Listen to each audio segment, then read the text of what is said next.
It's one thing to know some of the central themes and motifs of the four Gospels, but it's also important to understand the context, the historical, social, religious factors that were a part of each of the four Gospels situations. So our goal for today is for you to be able to describe the historical contexts that are a part of the four Gospels, Matthew, Mark, Luke, and John. So let's start with the oldest Gospel, that of Mark. You're going to need a little imagination to truly understand what we're about to do. So take yourself back to the Roman Empire, the time of Nero specifically, in the late 60s. And things in Rome were relatively prosperous, although Nero himself was a very evil tyrant. A great fire had broken out. It's all kinds of speculation as to how it happened. Some even said Nero himself set the fire because he wanted to build newer buildings to his own glory. At any rate, people in Rome were outraged. They wanted someone to blame. We always need a scapegoat. And so the scapegoat became Christians. So Nero found a convenient opponent and began to have the first widespread persecution of Christians in the world, throughout the empire. Thousands, we believe, were thrown to the lions, were crucified, were tortured. It was truly a terrible time to be a Christian in the Roman Empire. Almost at the exact same time, the Jews in Judea were in the midst of an insurrection against the Roman Empire. They had mounted a military campaign to expel the Romans, and for a while they had. But it wasn't long before the Romans came back at them and recaptured Jerusalem, destroyed the temple, and pretty much wiped out almost all the various sectors of the Roman political spectrum. Zealots were gone. The Sadducees, the priestly caste, was gone. Pretty much the only functioning group remaining were the Pharisees. Keep them in mind. They're going to reappear in a bit. So it was a time of great tribulation, great tumult.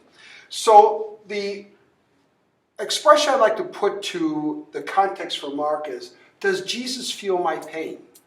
So Christians were beginning to wonder, what's this all about? This following of Jesus is leading to the loss of my mother, to my brother, to my father. They are all being killed. My wife was taken away, sold into slavery. Horrible things. Where is Jesus? And so that is why Mark makes sure to present Jesus as a suffering servant. Jesus suffered as well. Jesus came to serve. The way to glory is the way of humility. So Mark is trying to tell Christians, hang in there, persevere. You aren't greater than your master. If Jesus suffered, you will too. Matthew's Jesus comes at it from the Jewish Christian context, as I think most of you know. And so the theme for that is, my family doesn't want me anymore. Remember those Pharisees? They survived the great destruction of Jerusalem. And when they did, they went off to a place called Jamnia. And in Jamnia, they pretty much laid down the law as to who could be a Jew and what you had to believe to be Jewish. And Christians were no longer welcome. And that was because they saw all these other groups, all these other competing ideologies as watering down the Jewish faith. The Jews from here on out could no longer call a country their own. Israel was basically gone. So now, instead of land, it would be their conduct, their behavior, the rituals they would follow. That would mark them out as being Jews. And people who say they're Jews, but also believing Jesus is the true Messiah of the Jewish faith, well, sorry, you're out. You're no longer a part of our family. And so Christians in Matthew's community were like, oh my gosh, we have lost our identity. They don't want us anymore. And Matthew's trying to reassure them that Jesus really was the Messiah. Have no doubt about it. The Pharisees are the ones who are idiots. You're okay. Jesus is the new Moses. Jesus does fulfill the prophecies. Jesus is a true teacher who gives the true law. And so that's Matthew's context. Luke's context is the Gentile world. So Luke is more concerned not so much about whether Jews are going to be, whether Jesus is the fulfillment of the Jewish prophecies, but whether Jesus truly is Savior of everyone. So his audience are Roman citizens largely. They are quite comfy in their world. They are pretty prosperous. Rome was, up until that point in human history, the most prosperous economy ever. We as Americans can probably relate to that.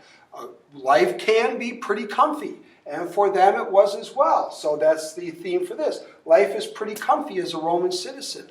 The problem Luke saw was, hey, don't forget the poor people. Don't forget the marginalized. It's very tempting when life is good for you to pass judgment on poorer people or on people who are different. Because, hey, the rules have done well by me. If I follow the rules, I'm going to do all right. I'm going to be prosperous. I'm going to be successful and popular. And Luke is saying, be careful. Yes, Jesus is your Savior. He's the Savior of everyone, not just the Jews. But we have an obligation as followers of Jesus to reach out to the marginalized. Finally, John, which is the most difficult of all the Gospels. Our question for John is, where the heck is Jesus anyway? John is being written probably between the years 90 and 100. And so Christians are really starting to wonder, where is Jesus? He promised he would return. We thought his return would be soon. We keep waiting for him to come on the clouds of heaven to destroy these evil powers of the world and to save us and to bring about the kingdom. Your kingdom come. Your will be done. It's going to happen. But now it's the year 100. Where are you, Jesus? And so the message of John's gospel is, don't look out there. Don't look into the future. The message for you is that Jesus is already here. So the I am statements. I am the bread of life. I am the resurrection and the life. Not I will be, or not look for the new kingdom. The kingdom's already here in you. If you but believe in me, you are one with me now. Just as I am one with the Father and he is one with me, so you are one with me and with the Father. It's what we call a realized eschatology. Eschatology meaning the end of the world, the end times. Realized meaning it's already here, as opposed to an apocalyptic eschatology.